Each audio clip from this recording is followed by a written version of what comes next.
오늘 우리가 읽은 말씀은 바울이 참 피시디아 안디옥에서 하나님의 말씀을 선포하며 예수 그리스도를 알지 못하는 그들에게 예수 그리스도의 십자가 부활을 설교하는 그 선포의 메시지입니다. 여러분 혹시 디트리 보네퍼 목사님을 아실까요?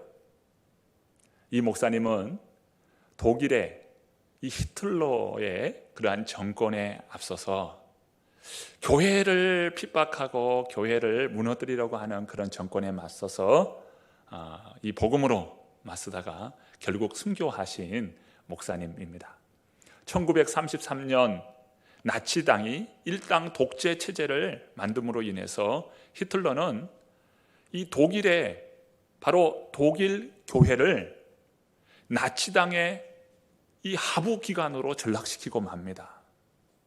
독일 교회는 나치당과 함께 참 이 복음의 사명을 잃어버린 채 그저 백성들을 선동하는 그런 하부 기관에 지나지 않았어요. 그때 뜻있는 참 그리스도인들이 예수 그리스도만이 유일한 구주이시다 라고 하는 이러한 기치를 앞세워서 하나의 신앙 회복 운동을 일으킵니다. 그리하여 세운 교회가 바로 고백교회입니다. 고백교회는 하나의 신앙 운동이었고 교회 계몽 운동이었습니다. 이 일에 앞장섰던 사람이 바로 디트리 본헤퍼 목사님입니다. 본헤퍼 목사님이 자신의 목숨을 걸고 지키고자 했던 것이 무엇이었을까요? 바로 예수 그리스도이지. 예수 그리스도를 지키고자 했어요. 오늘 말씀에 보면 사도 바울이 바로 이 예수 그리스도 그분을 증언합니다. 예수님을 알지 못하는 유대인들은 메시아 되신 예수님이 오셨음에도 불구하고 그 메시아를 십자가에 못 박아 죽였습니다. 그들은 하나님의 말씀을 알지 못한 채 하나님의 말씀에 무지한 채 예수님을 십자가에 못 박아 죽인 것입니다. 우리가 하나님의 말씀을 제대로 깨닫지 못하고 하나님의 말씀이 없을 때 우리 인생은 어떻게 살아갑니까? 우리 인생은 개인의 욕망, 나의 욕망을 쫓아서 살아가죠. 그러나 하나님의 말씀을 가진 자는 겸손히 주의 말씀을 붙들고 주님과 동행하는 삶을 살게 됩니다. 예수님은 십자가에 못 박혔고 예수님을 따르던 많은 사람들은 실망하여 예수님을 다 떠납니다. 얼마 전까지만 해도 예수님께서 낙이 타고 예루살렘에 입성할 때는 우리를 구원하소서 호산나 호산나 외치면서요, 가지를 꺾어서 종려가지를 흔들고 자신의 겉옷을 펴서 그 길 위에 두면서 예수님을 향하여 환호했던 그들이지만 그러한 예수님은 십자가에 못 박아 죽게 됩니다.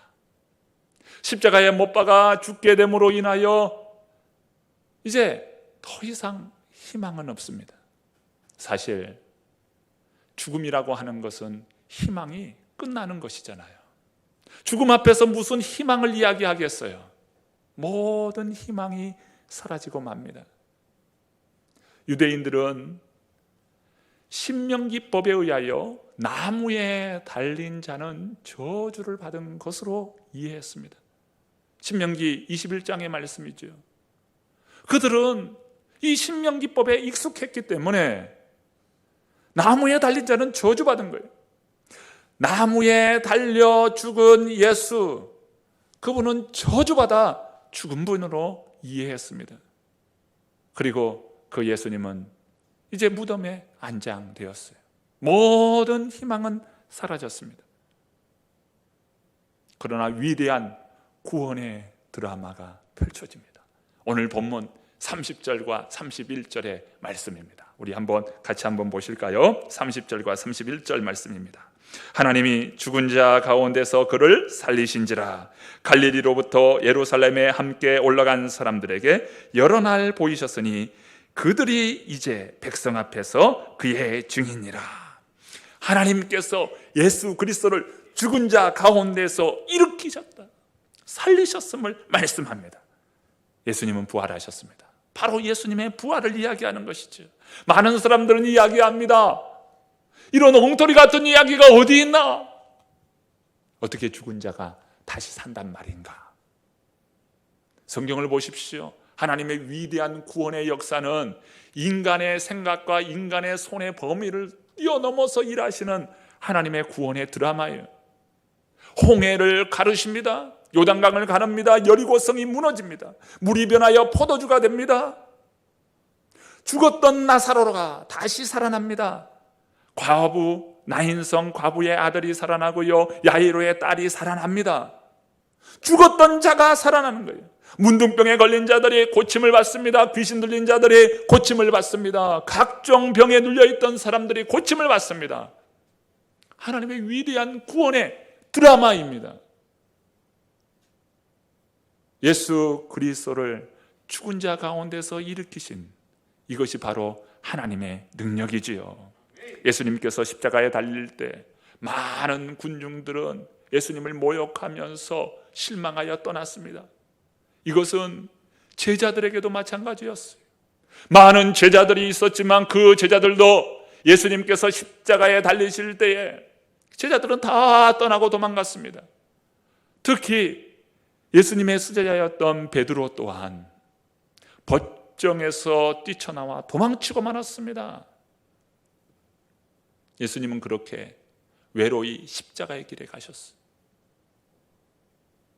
그런데 보십시오.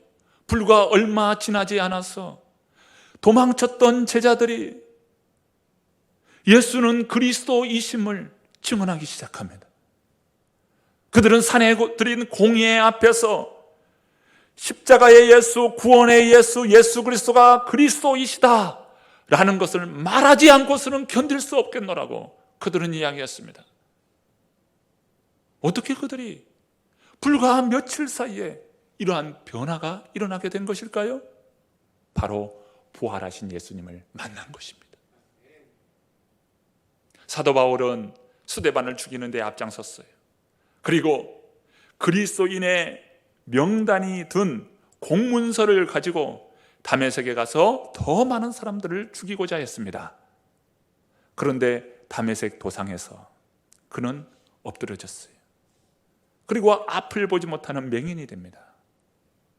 여기에 더하여 그는 참 식음을 전폐하면서 먹지를 못하는 그런 가운데 있었어요. 그런 이후에 그는 사람들 앞에 서서 전도자로 변화됩니다. 예수님을 믿는 사람들을 죽이기에 앞장섰던 바울이 이제는 예수 그리스도를 증언하는 전도자가 되어 있어요. 어떻게 일순간에 이러한 변화가 일어납니까? 부활하신 예수님을 만난 것입니다. 예수님의 부활이 없었다면 예수님의 죽음으로 말미암아 모든 것은 끝나고 사라져야 마땅합니다. 그러나 예수님의 제자들은 부활하심을 증언하면서 성령의 역사 가운데 교회를 일으킵니다. 이것은 무엇입니까? 바로 부활의 강력한 증인이 된 것이죠. 오늘 본문이 말씀하죠. 31절 끝부분에 보면 그들이 이제 백성 앞에서 그의 증인이라. 본문 32절 보실까요? 함께 보십니다. 우리도 조상들에게 주신 약속을 너희에게 전파하노니. 여기서 우리라고 하는 것은 바로 바울과 바나바를 두고 말하는 것입니다. 불과 얼마 전까지만 해도 바울은 예수님을 배척하고 예수 믿는 사람을 죽이는 데 앞장섰던 사람이에요. 그런데 어떻습니까? 이제 그 예수님을 증언하는 사람이 되어 있는 것입니다. 자, 33절 말씀 보실까요? 계속해서 봅니다. 곧 하나님이 예수를 일으키사 우리 자녀들에게 이 약속을 이루게 하셨다 함이라. 시편 둘째 편에 기록한 바와 같이 너는 내 아들이라 오늘 너를 낳았다 하셨고, 여기서 시편 둘째 편을 이야기합니다. 바로 시편 2편 7절의 말씀을 인용합니다. 시편 2편 7절의 말씀은 메시아를 이 땅에 보내주시겠다라고 하시는 약속의 말씀이에요. 예수님께서 육신을 입고 이 세상에 오심으로 말미암아 이 약속의 말씀이 성취되었음을 지금 바울은 증언합니다. 자, 계속해서 34절 말씀 읽어볼까요?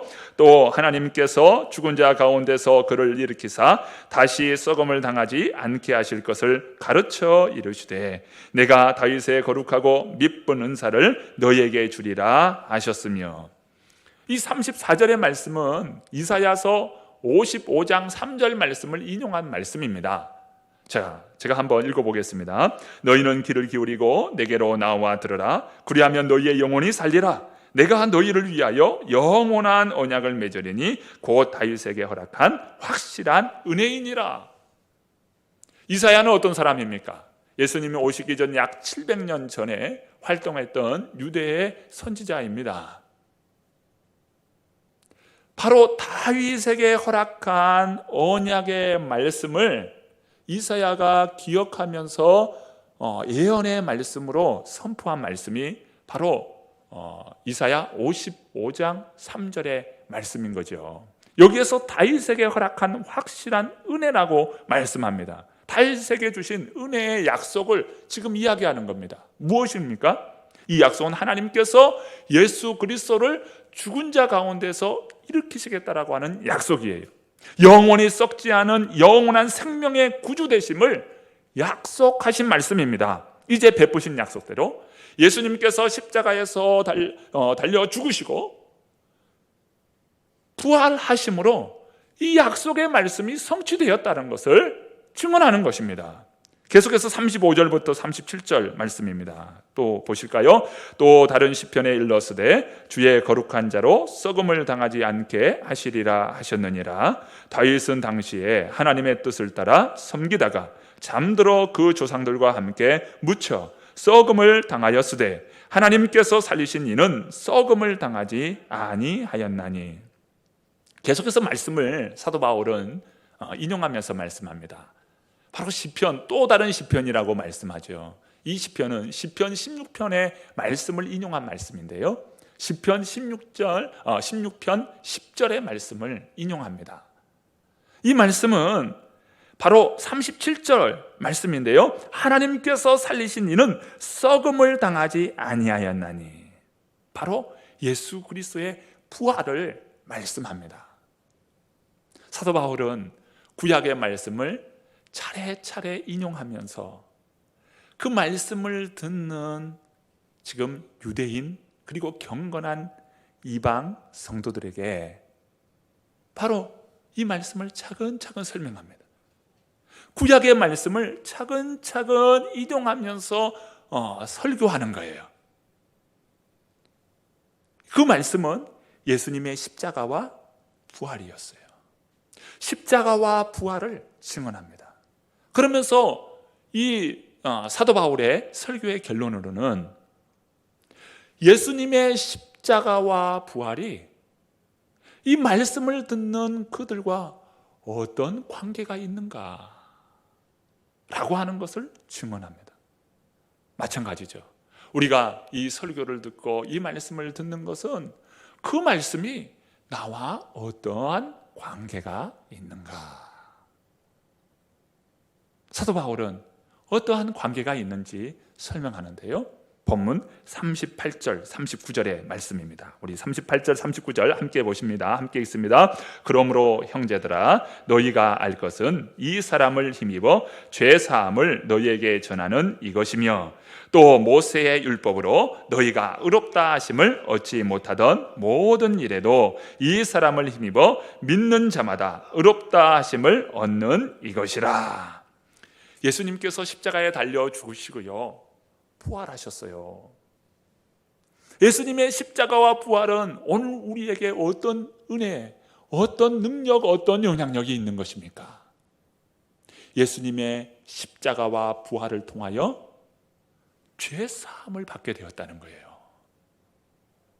우리가 친히 감당해야 할 죄의 값을 예수님께서 십자가로 말미암아 우리의 죄값을 도말하시고 죄 사함의 은혜를 주신 것이죠.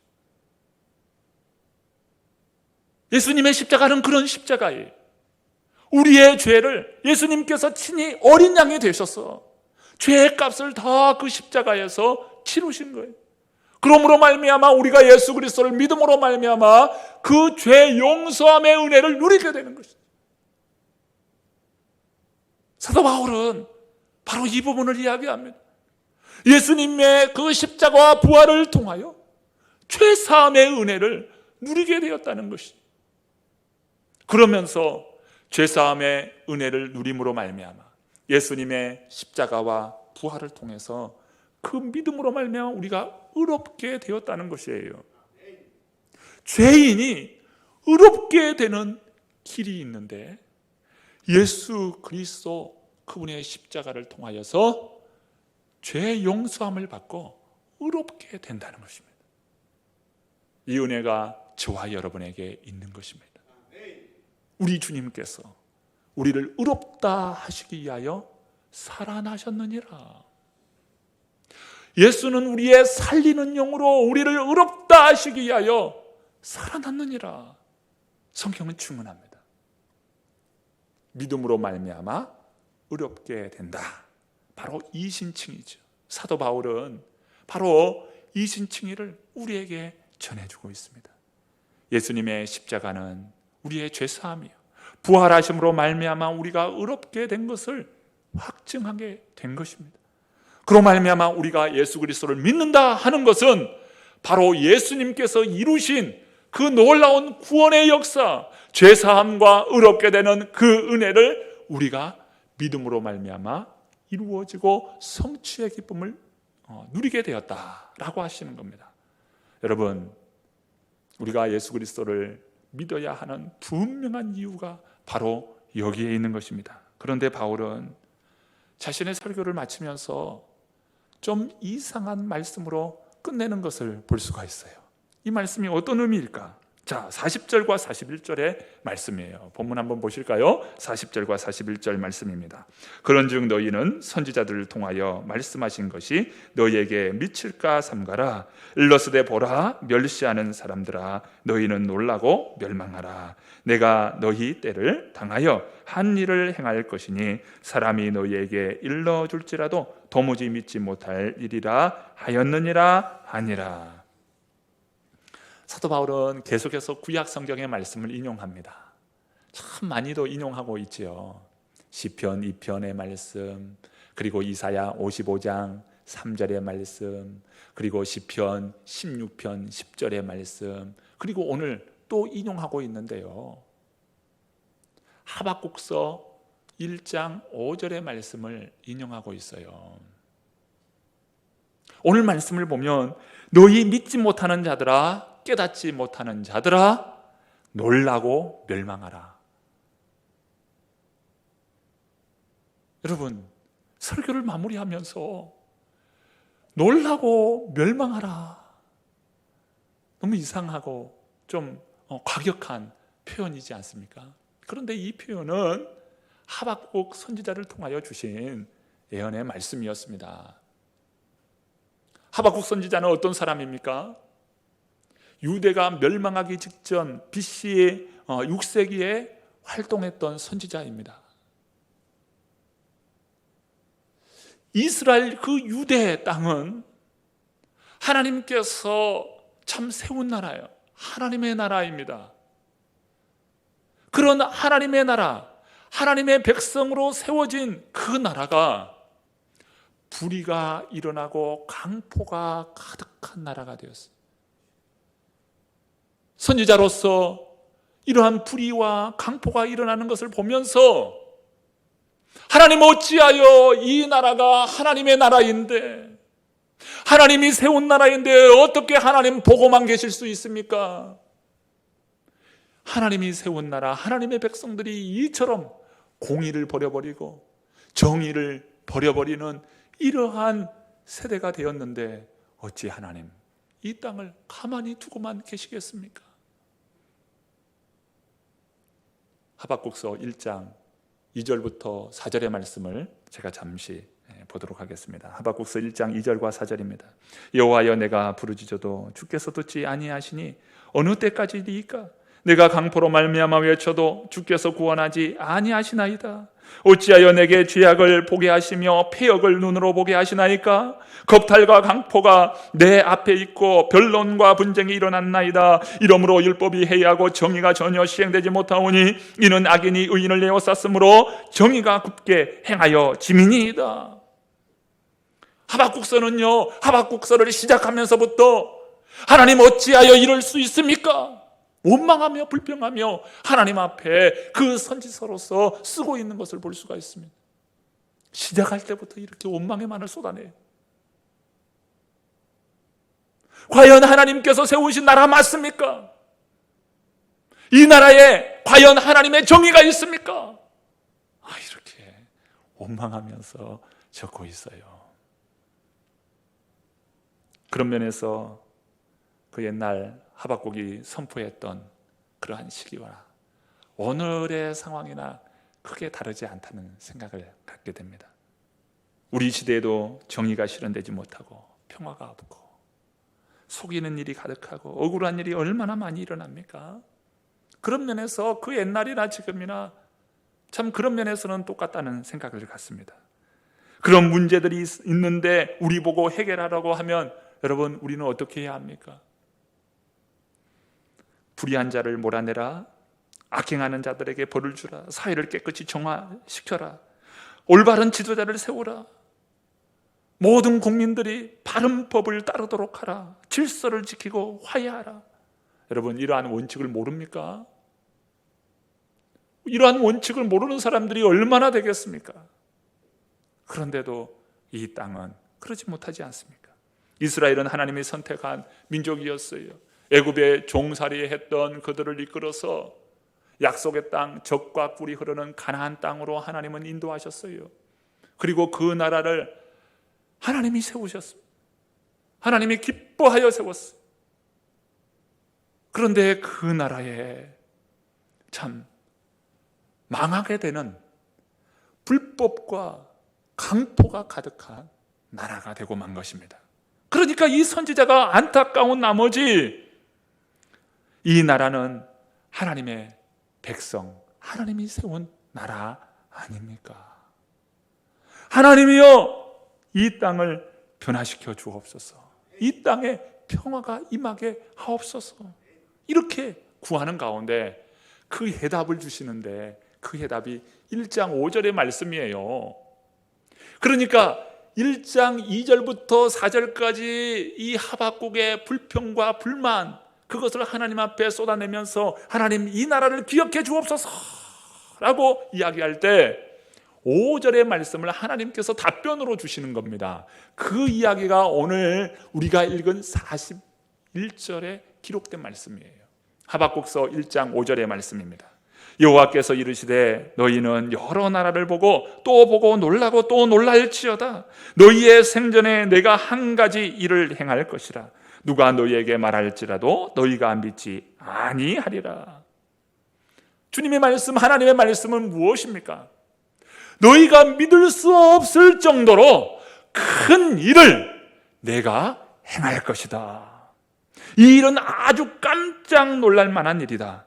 너희가 지금 이 혼란스럽고 비폐한 것을 보고 놀라느냐? 더 놀라운 것을 볼 것이다. 아무도 믿지 않을 만한 일, 어떻게 이런 일이 있을 수 있는가 할 만한 일을 내가 이제 할 것이다 라고 하시는 말씀이에요. 그것이 바로 41절에 인용된 말씀입니다. 그러므로 바울은 하박국서의 말씀을 인용하면서 여러분, 지금까지 여러분은 하나님의 말씀을 오해하고 하나님의 말씀을 제대로 깨닫지 못하고 있지 않았습니까? 예수 그리스도가 왔음에도 불구하고 여러분, 그 예수 그리스도를 거부하였고 그 예수 그리스도를 십자가에 못 박아 죽였습니다. 하나님의 말씀을 오해했습니다. 하나님의 말씀을 오해한 나머지 예수 그리스도를 십자가에 못 박았는데 그분은 바로 메시아입니다. 만약 예수 그리스도를 지금도 거부하고 예수 그리스도를 지금도 십자가에 못 박아 죽였던 것처럼 그러한 대상으로 여전히 바라본다면 여러분은 망하게 됩니다. 그러면서 이 하박국서의 말씀을 인용하고 있는 거예요. 예수 그리스도를 아직까지도 영접하지 못하고 인생이 자기 주관과 자기 생각으로 살아가고 있다면 그 인생은 망하는 인생이 되고 맙니다. 여러분, 우리는 어떻게 살아갑니까? 세상을 의지하며 세상을 믿으며 살아갑니까? 아니면 예수님을 믿고 예수님을 의지하며 살아갑니까? 여러분은 어떤 삶을 살아가고 있나요? 제가 보기에는 우리 성도님들은 예수 그리스도를 믿는 믿음의 삶임을 믿습니다. 우리 모든 성도님들은 예수 그리스도를 믿는 삶임을 저는 압니다. 사도 바울은 이렇게 결론 내는 거예요. 과연 세상을 믿고 살 것인가? 아니면 정말 이 예수님을 믿고 살 것인가? 사도 바울의 설교에 예 주님, 이제부터는 예수님을 믿고 살겠습니다, 이런 결단의 역사가 일어나는 줄로 믿습니다. 우리는 그리스도인들이에요. 그리스도인이라는 것은 세상의 사람들과 다른 파장을 지닌 사람이라는 것입니다. 세상과 다르다는 거예요. 우리는 예수 그리스도를 믿음으로 말미암아 어렵게 된 인생의 삶을 살아가고 있습니다.